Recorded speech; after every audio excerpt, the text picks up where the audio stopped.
Ви знаєте, що сьогодні парламент там проголосував зміни до Конституції про курс ЄС та НАТО? Знаю, звичайно, знаю. Я вже навіть написав про це пост. Ну, не бачив я вашого посту. Зараз доведеться вам його озвучувати на камеру. У вас написано в програмі «ЄС та НАТО. Пауза». Саме так.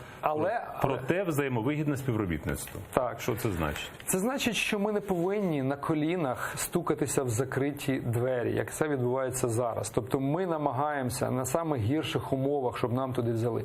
Ми повинні взяти паузу, навести порядок в країні, підняти економіку, соціальні стандарти, і потім вже вони повинні захотіти, щоб ми туди війшли. І це можливо, і я знаю, як це зробити. Що саме, щоб вони захотіли? Так.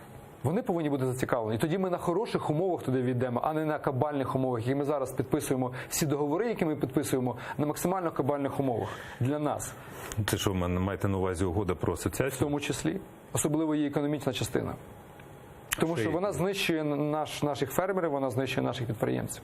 Тому що ми не можемо конкурувати з тими дотаціями, які йдуть в сільське господарство в Європі. Ми не можемо конкурувати з тим рівнем виробництва, який там є. Ми повинні захищати свій ринок, ми повинні захищати свою країну. А зараз ми просто знищуємо, стаємо придатком. Сировинним придатком і споживачем їхньої продукції. Ну, у нас навіть немає ринку землі. Як мінімум. Ну, окей, але... Ви говорите про ринки. У нас ринки зараз стоять на місці. Вони фактично зруйновані. Ну, я маю на увазі ринки, які існують. Я згоден з вами, що немає ринку землі, але не і інші ринку ринки... землі. Багатьох немає ринків в Україні. Ну, згоден. Немає енергетичного ринку до сих пір, нормального, цивілізованого. Ви далі можете перераховувати на нас і вичерпається ефірний час. Згоден. Так. Потім, що ми далі читаємо? По НАТО я не можу зрозуміти, яка претензія? У нас НАТО ніяких умов не висувало, кабальних. По НАТО, знову ж таки, ми туди стукаємося, але нас туди не візьмуть, тому що стаття 5 статуту НАТО, вона забороняє приймати країну, яка має збройний конфлікт на своїй території. Тому ми повинні співпрацювати з НАТО, ми повинні рухатися до стандартів НАТО. Але для чого зараз спекулювати і піаритися на НАТО, якщо ми розуміємо, що найближчими роками це неможливо? В принципі.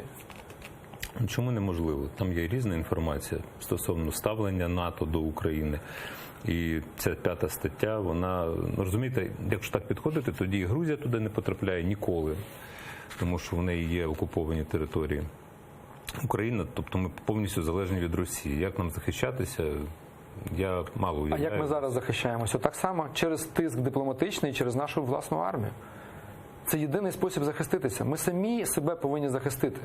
Я не уявляю, як НАТО зараз підпишеться під те, що у випадку агресії Росії на Україну вони введуть сюди війська. Я не уявляю про це. Вони не підпишуться під це зараз. Вони не хочуть воювати з Росією. Я це знаю. Вони не будуть брати на себе такі ризики.